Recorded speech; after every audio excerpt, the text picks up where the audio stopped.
Good afternoon and welcome to the Midday News on 3FM. My name is Beatrice Adu. The news is also live on Kesmi 107.1 FM and across the world at 3news.com. Coming up in the next 30 minutes. Price hikes hit Ghanaians at the start of July. Water, electricity, fuel, LPG and cement all affected. We look at the impact on consumers.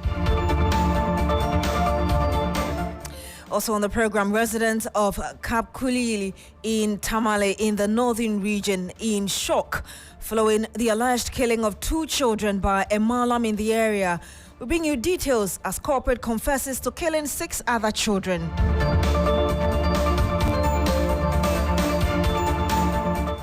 And much later, Inter-Party Advisory Committee of Electoral Commission meeting political parties as part of preparations towards this year's general election. We're live from location.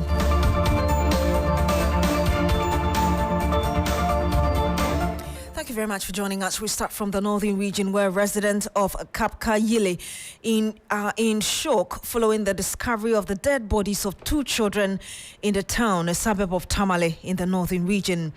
The almost decomposed bodies of the 2 children were discovered in a vehicle, chopped into pieces at the residence of one Malam Madaha, a spiritual leader in the area.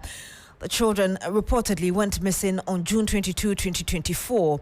The Malam, who was arrested over the weekend, we gathered, has already been granted bail and his whereabouts are known after allegedly confessing killing 8 other children in the area. Northern Regional Correspondent Christopher Marco joins us live on the line now. Christopher, just give us a background to this unfortunate incident. Yes, so briefly, if I can say that currently as it stands, the suspect, Malam Mahada, has been granted bail and his whereabouts is unknown. But what really led to this situation has to do with the fact that some children were reportedly missing in the Kapayili community. And on the 22nd of June, just last month, 2 of them were said to have been loitering about around Malam Mahada's house, and that was the last time they were seen. And so on the 25th of June, 3 days after the family searched everywhere for the missing children without finding them, they reported the matter to the Tamale Police Command. And the same day, they went into the house of Mahada to search the house because the children were reportedly to have been seen around his house for the last time. But he said that they didn't have any warrant to search his house. So later, the residents gathered that the children were actually in his house that day. So yesterday, they went to his house and held him to the police, the chief's palace. Upon interrogation, he admitted that he killed the 2 children and even showed where he kept the bodies. They went to his house and lo and behold, the bodies were in a car, an abandoned Opel car in his house. And a search also revealed that some other children were killed and their parts found in a room he locked.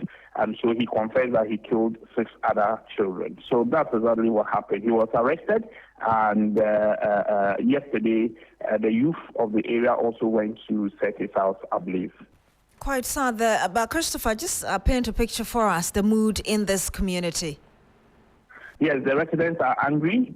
They are angry that someone they revere so much, that is to say the supposed spiritual leader, is someone that the residents revere so much. People across the country come to him to seek for spiritual powers. And so someone who is revered in the community to have been helping people solve most of their livelihood problems, to have gone this far to do this is a big disappointment to them. So they are very angry at the incident and angry that the police have even granted him bail.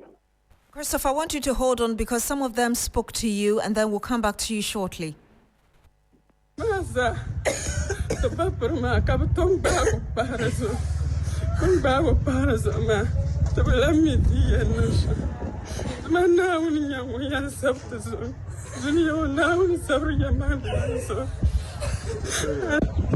No to samba para sikizale ngumbe. Bamana mbozo hamami. Toto sura la zamatu. Nene selma. Nabe yinantu support yele nguma. Nanam ni yinantu support zo. To sura ya zamatu nabe yina yuli yele nguma haso. Kache to abza numa. So be man yina no bela madaya so ka belabna so be man chama madaya ba belabna so ba belamana so dan kat ma tishi dudu ndo ba chama madaya ma hal so kasatin ya ba madaya zauna. Disheartened residents there speaking to you earlier, Christopher. Obviously, you could feel the pain. I think they were speaking in Dagbani. Can you explain to us what they were saying in brief? Yes, so these are parents of the children who went missing, and now their bodies have been found. And they are only expressing disappointment in the fact that when the incident happened and the police arrested the man, they actually granted him bail, and so all they are asking for is justice, because for them to have just arrested him and nothing has been said about it, he confessing to his crimes, and they granting him bail, they don't understand, and they feel that there could be some machinations within the police fraternity, because the man is a wealthy man, and probably they believe that the police have been bribed, and so they are asking that justice should be said, and for them to also know that yes, the laws of the country really work. Thank you very much, Christopher Mwakon, our Northern Region correspondent, giving us details of the start incident in that community near Tamale. And let me bring you some more as regards data on this very incident. Obviously, this is not the first time we are recording issues of serial killings of children in the country. In January 2024, a 21-year-old father named Bright was in police custody for the murder of a 3-week-old baby in Fete Kakraba in the central region. He was suspected of to have killed the baby for money rituals. Again, on April 3, 2021, teenagers Felix Nyako and Nicholas Kinney allegedly killed and buried Ishmael Mensa Abdallah in Kaswa for rituals. The two teenagers have been charged with conspiracy and murder. The case has been ongoing in the Accra High Court, presided over by Justice Lydia Osei Mafo. Now, the case has been postponed to July 8. Let's bring in Executive Director of Child Rights International, Bright Apia. Good afternoon to you, sir. Thank you very much for joining us.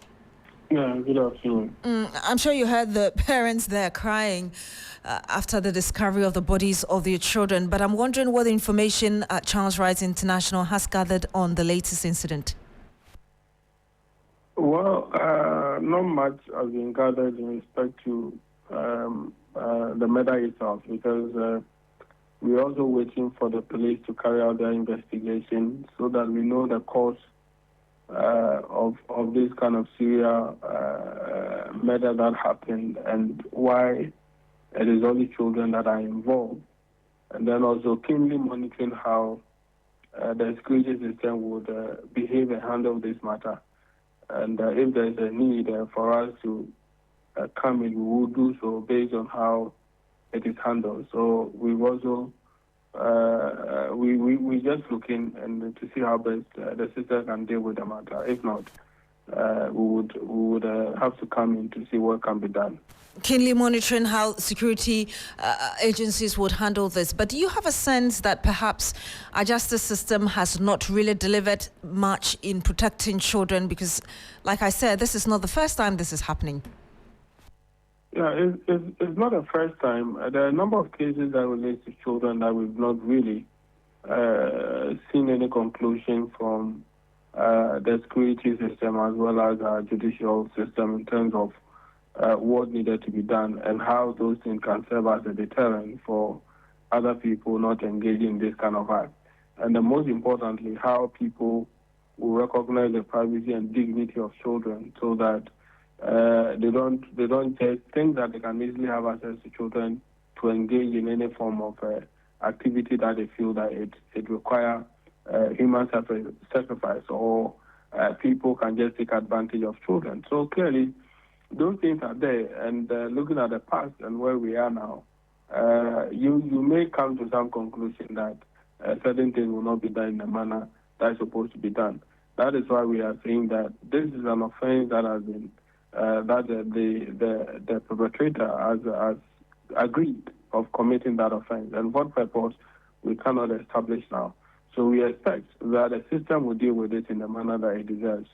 It is true that all offenses now are available, but there are certain circumstances that the court itself can use their discretion to decide whether or not the person deserves to be billed or not. But looking at this particular instance, we feel that the exercise of discretion should be more prominent in terms of how they can, because such a person globally will serve as a threat to children.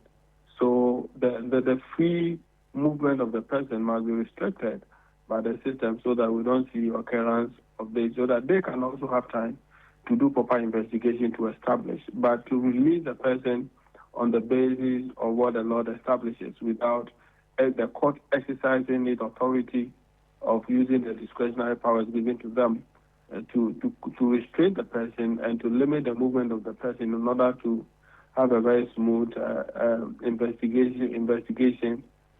We think that can also compromise the process. So we want a situation where the system would really deal with this matter. And it's about children, and children issues are very dear to the nation. So we expect that every system that handles the welfare of children must also act in a manner that shows that the state is interested in the welfare of children. Mr. Appiah, very briefly, having made this point, beyond monitoring, is there anything Child Rights International is going to do? Yeah, definitely. Once it involves a child, it involves children, definitely we will have a we have a very keen interest in this particular matter. So we are monitoring it, and as I said, once we get how the court or once we get how the police are going to handle it, it will also determine our next line of action. But I can assure you that we will definitely get involved in this matter. Thank you very much, Bright Appiah. He's the Executive Director of Child Rights International.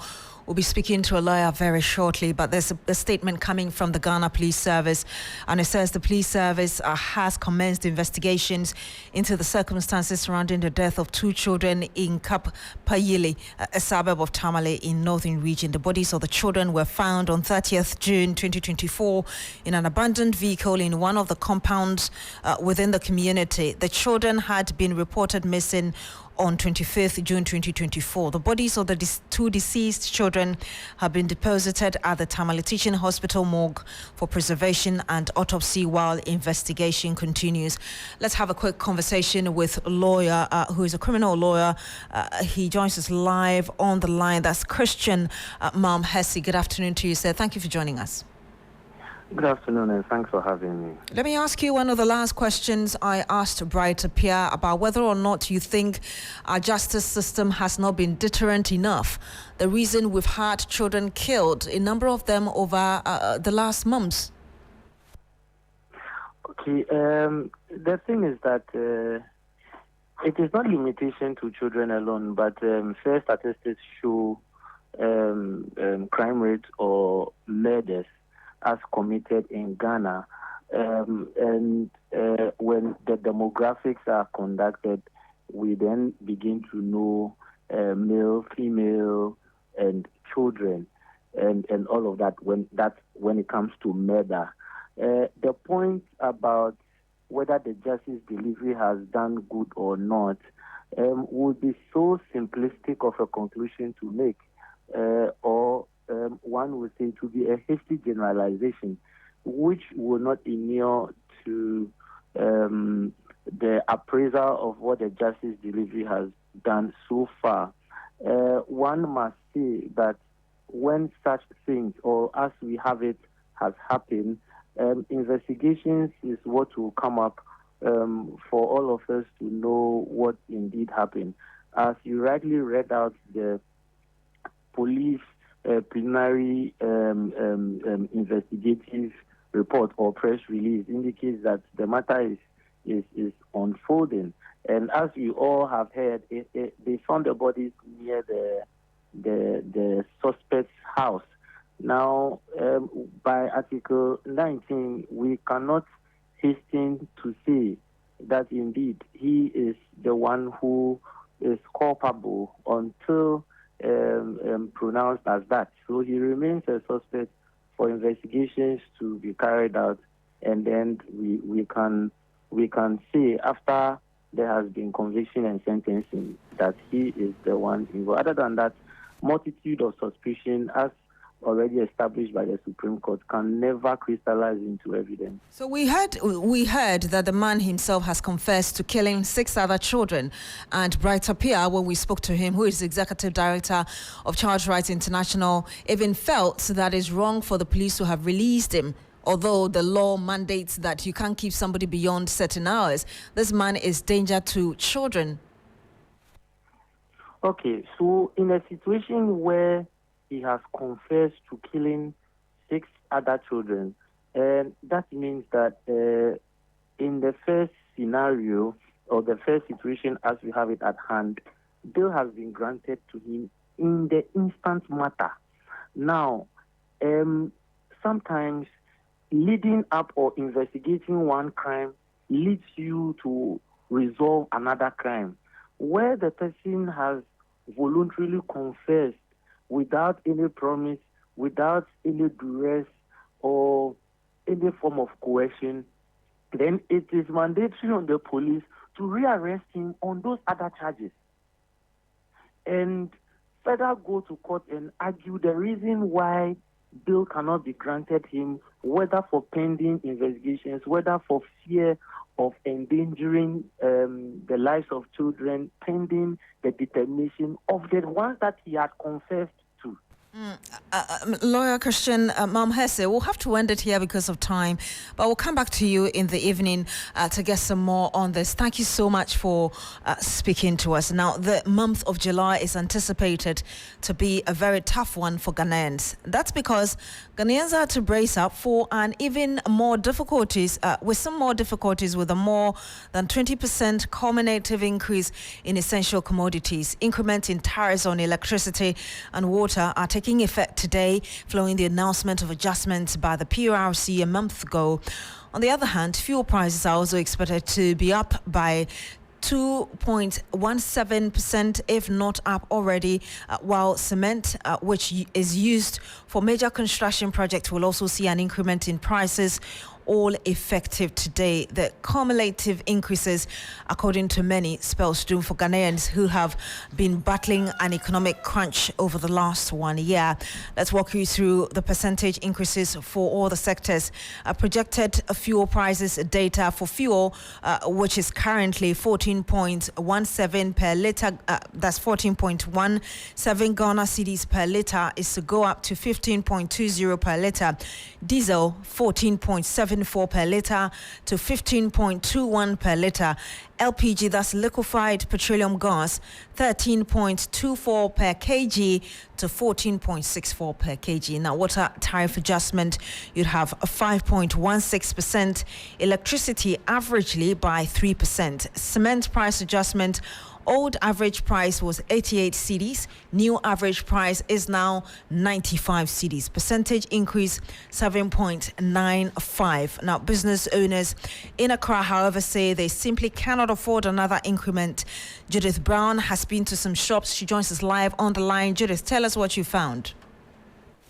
Right, and so Beatrice, I've been to Newtown as well as Kotobabi today. Currently, I am in Kotobabi, right in front of a cold store. Now, this cold store has existed for over 30 years, and the shop owner is saying that she's already bearing the brunt of the cost of living crisis, and so she's had to lay off some workers already because of the cost of utilities and other goods on the market.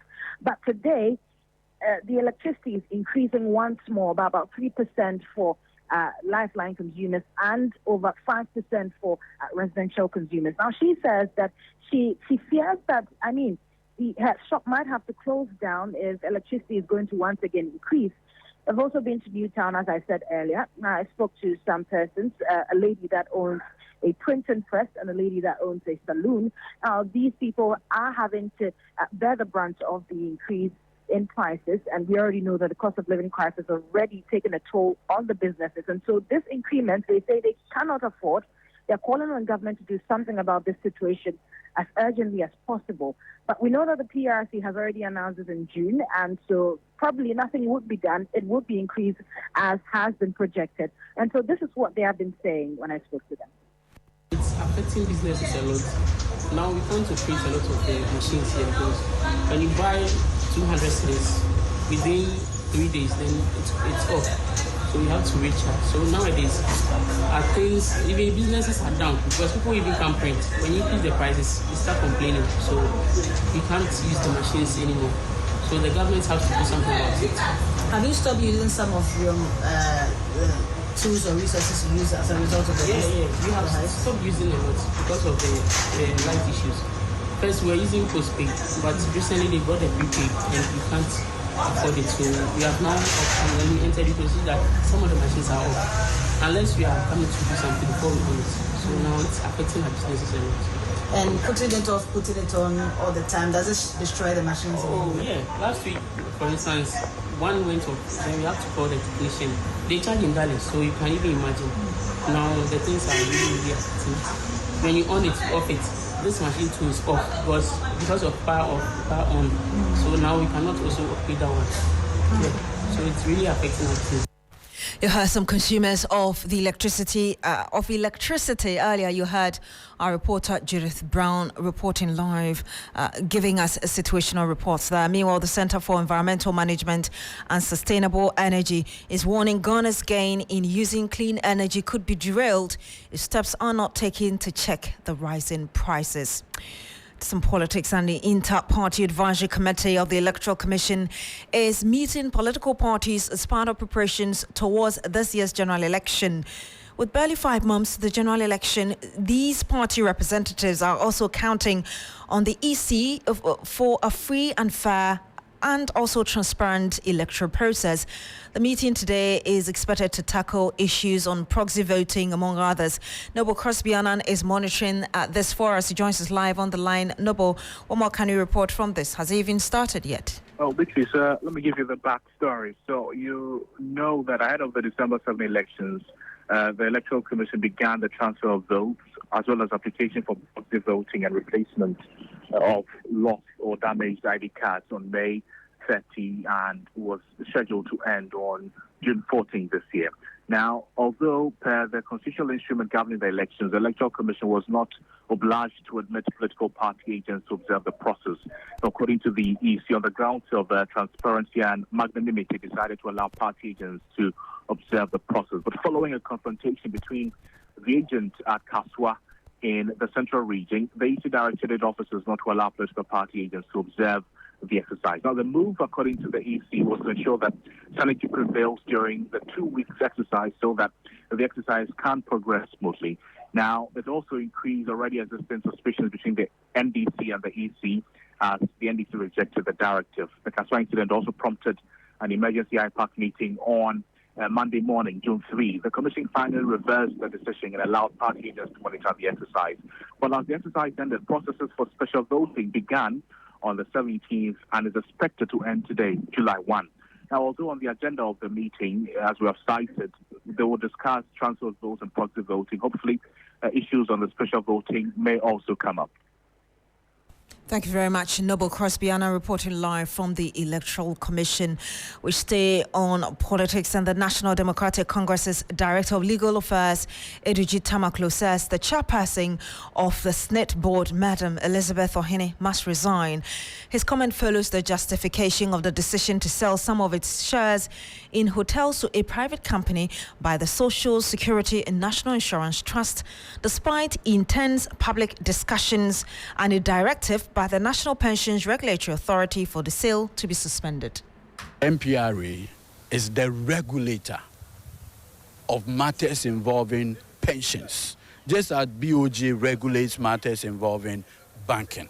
And if they have come to the conclusion that they need to do, it means that prima facie, they had made a certain determination that requires that they put or suspend the sale.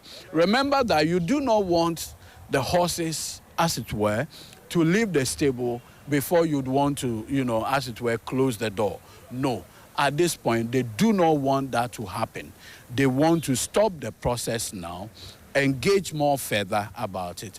And it's only when they are, sure that what is being transferred serve the public interest that they will go through. Remember that pensions involve matters of national security.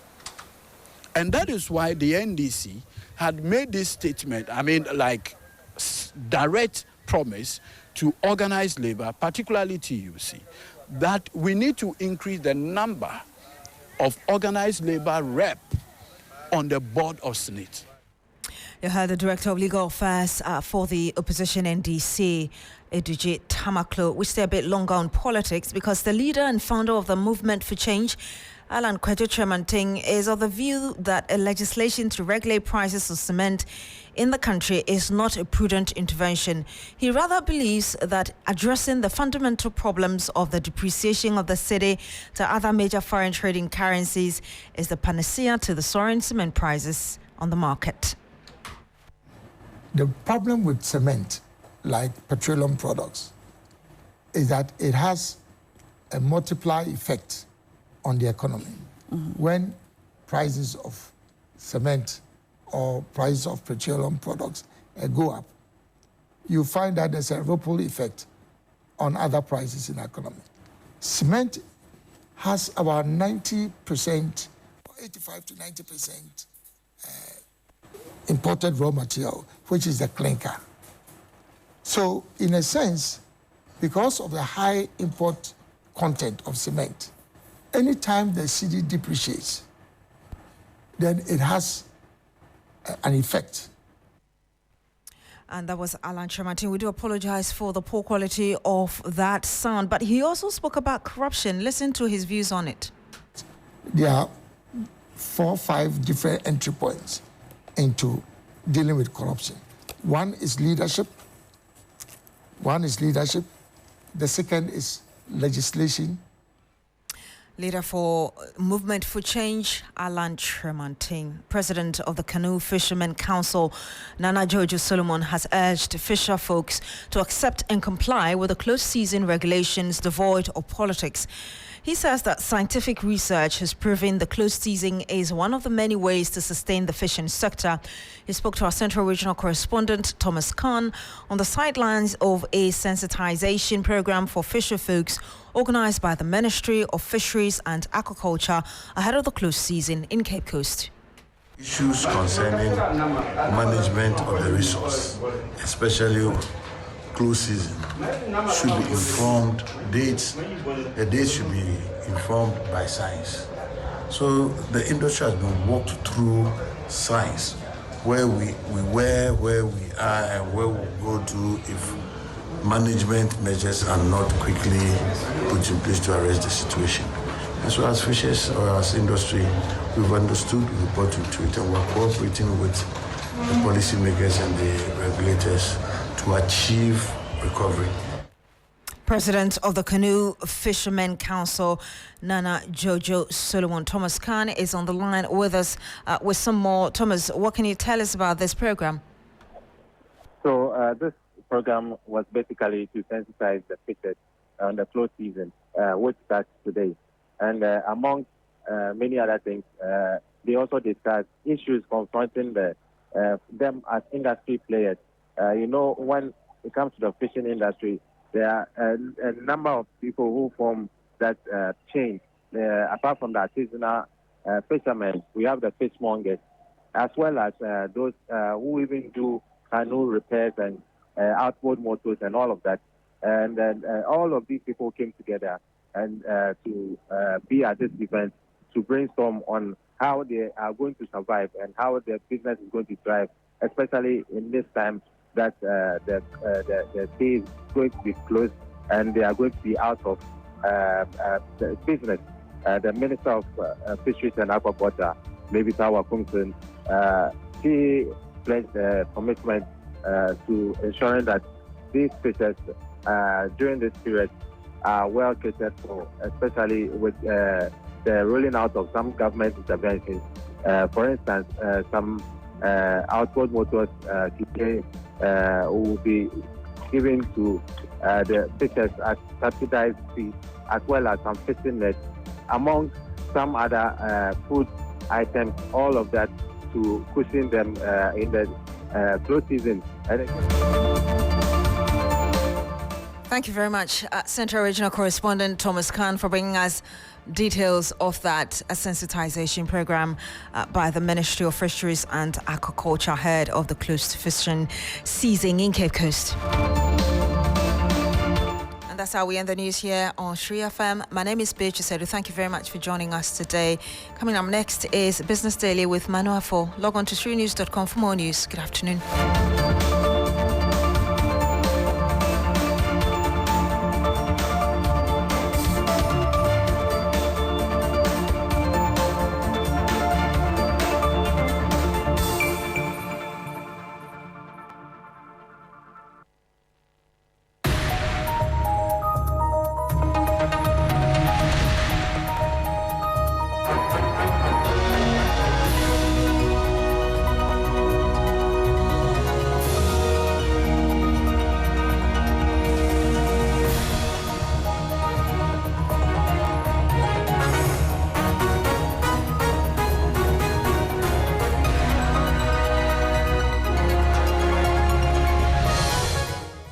Hello, good afternoon and welcome to Business Daily. Coming up this afternoon, government reaffirms commitment to addressing Ghana's 1.8 million housing deficit through public-private partnerships.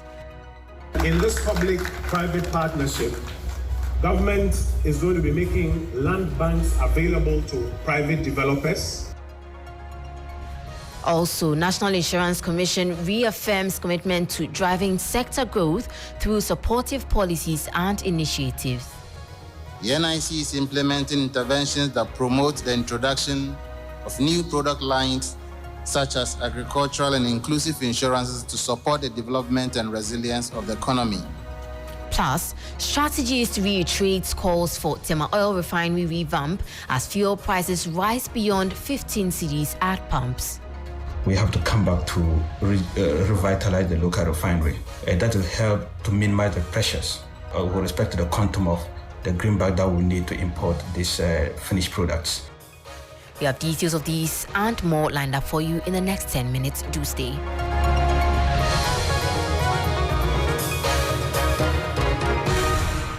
We'll begin with Minister of Works and Housing, Kojo Oppong Nkrumah, who has reaffirmed government's dedication to tackling Ghana's significant housing deficit through collaborative public-private partnerships.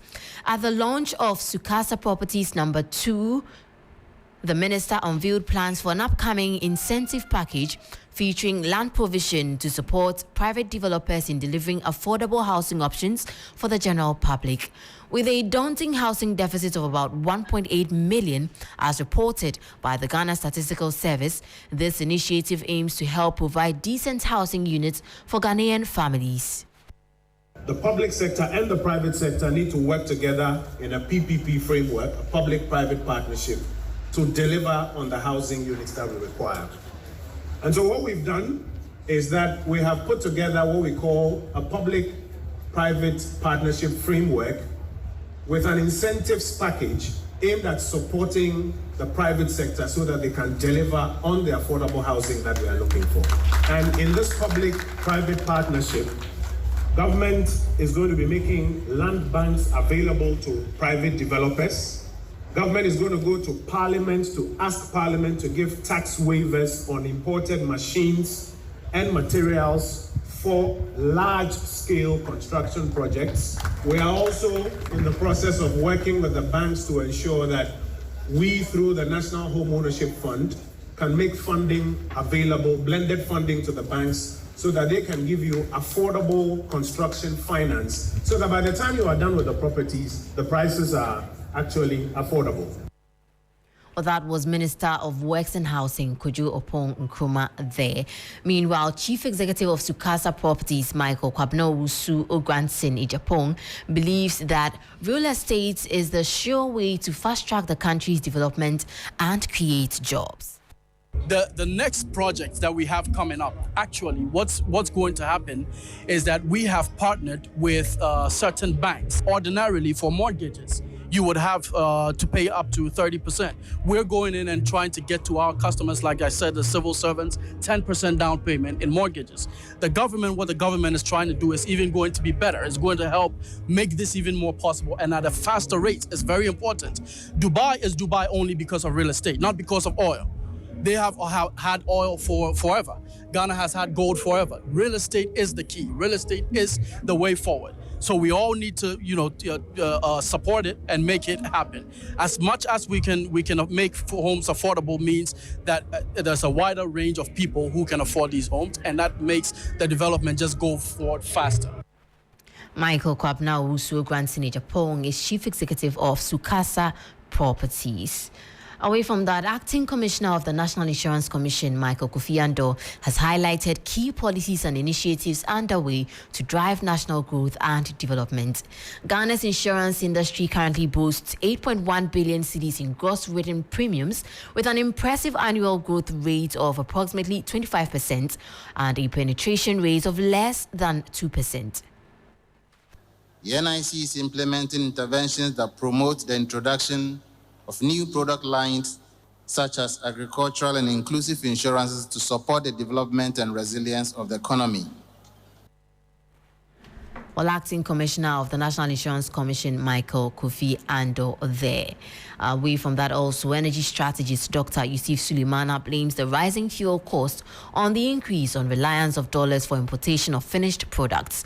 The Institute of Energy Security has projected an increase of 12 to 15% in fuel prices, including liquefied petroleum gas, in the first pricing window of July, pushing prices beyond 15 cedis at the pumps for both petrol and diesel. In response to these price hikes, Dr. Suleimana is urging for a prompt revitalization of the Tema Oil Refinery to stabilize prices at the local pumps. The way out is simple, and we have the capability to do that, just that we simply wouldn't want to do that. Or we are not willing, we don't have the will to be able to do that. We have to come back to revitalize the local refinery. That is actually the way to go. That will help to minimize the pressures with respect to the quantum of the greenback that we need to import these finished products. We have a refinery. Why don't we make it workable? I think Nigeria is doing similar. They've built one of the world's largest single train refinery, and they've also started revitalizing the old refineries. Their market structure and that of Ghana is similar. If you look at, even though the international dynamic may be favorable, in fact, they say that even previous windows were supposed to have substantial decrease in pump prices, but for the city performance. That was energy strategist Dr. Yusuf Suleimana calling for prompt revamp of toll. We'll shift your attention now to interest rates on treasury bills as they remain unchanged following about 12.79% of a subscription at the last auction organized by the central bank. The following news desk report has the details. In the latest auction, government recorded about 12.79% of a subscription of treasury bills at a reduced target. The latest treasury auction by the Bank of Ghana revealed that government realized 2.99 billion cedis against a target of 2.65 billion cedis. About 88.7% of these bids tendered, amounting to 2.35 billion cedis, were from the 91-day bill. For the 182-day bill, government realized 573.45 million cedis and 64.31 million cedis from the 364-day bill. For all the bills, all bids tendered were accepted. Interest rates, however, remained stable across the yield curve. The rate on the 91-day bill was 24.86%. That of the 182-day bill remained constant at 26.8%, and the one-year bill was also steady at 27.78%. Well, that was a 3 Business News Desk report on the latest Treasury Bill auction, ending Business Daily here on 3FM 92.7. For more stories, kindly log onto our website on www.3news.com. My name is Manu. Afful. Do stay tuned. Black Rasta is on standby for Urban Blend.